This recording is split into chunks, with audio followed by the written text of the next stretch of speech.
Hello and welcome to Tim's BMW Repairs and Information. Now, if you remember from the last episode a week ago, I changed the thermostat on my BMW E31 840ci, which has the M62 V8 engine in it.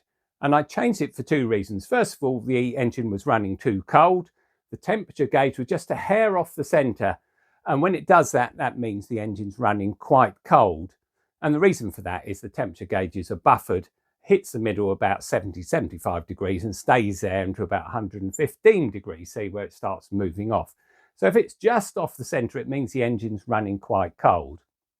And it was a hair off, so it's probably running about 75 degrees C. Now, obviously I wanted to get the right temperature in the engine. It runs much more efficiently, but much more importantly than that, I had to get it through the MOT in the UK.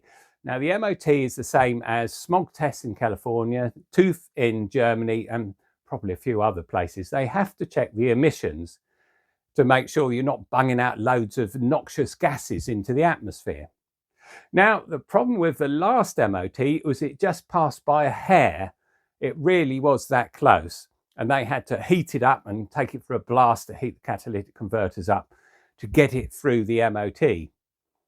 The worst offender was hydrocarbons. Now, that is affected by engine temperature because the cooler the engine, the less efficiently the fuel vaporizes from the injectors.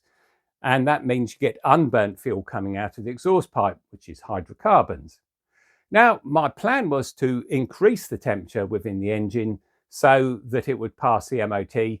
And to that end, it did. And it dropped by about half, so we had a limit of 200 parts, hydrocarbons to a million whatevers, and it's reduced now to about 120, so that's well within limits.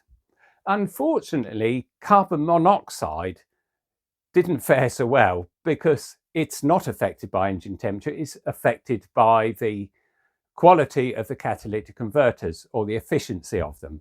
I did pass, but not by much.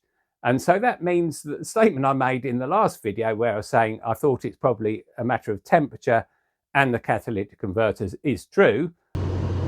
Right, so next thing, book an MOT.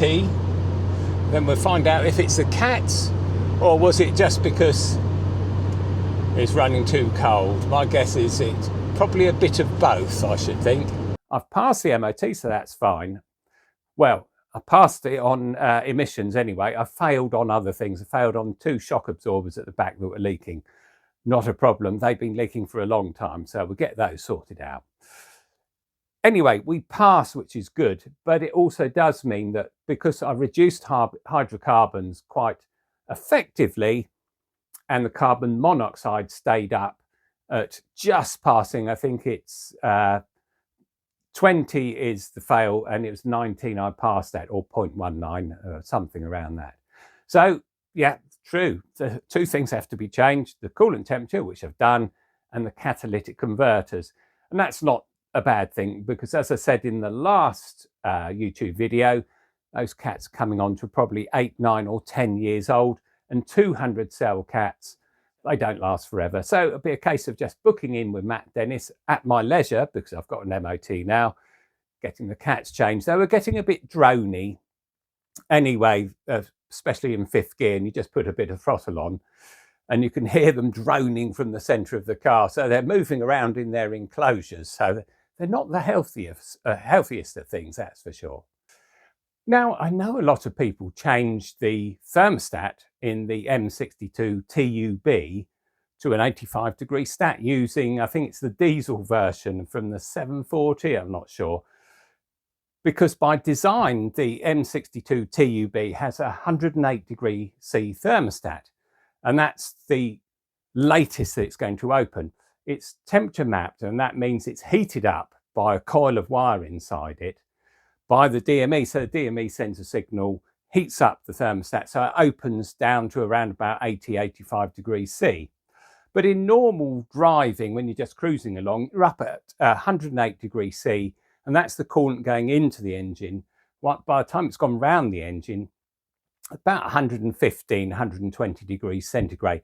Yeah, I read a lot of time on the forums. Yeah, I put an 85 degree stat, and it's 105 degrees C still. Yeah, that's because you're measuring it on the output, where in fact the thermostat is, that's where it's 85 degrees C coolant going into the engine, heated up by the engine, measured by the DME, and that's the bit you can see on diagnostics. So yeah, that's quite normal. 85 degrees C, thermostat, yeah, probably about 100 and 105 at the output of the engine.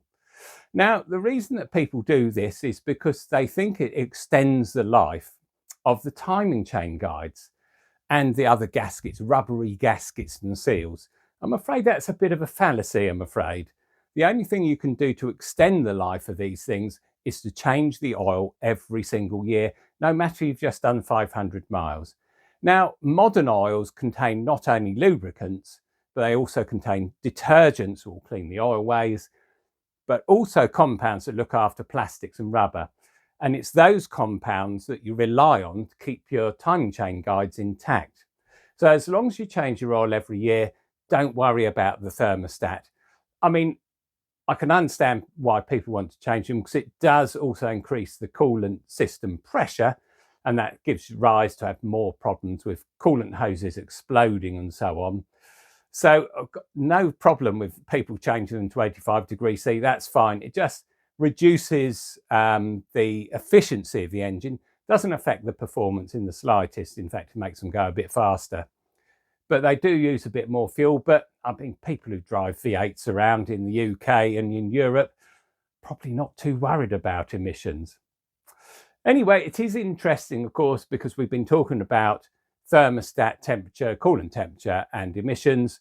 Yeah, raising the coolant temperature did reduce the hydrocarbons quite considerably, probably about 50%, possibly a bit more. So it's a good solid pass for hydrocarbons, just a squeak through for carbon monoxide, and that needs the catalytic converters changing. Okay, well, thanks very much for watching this very short video, and I'll see you in the next one.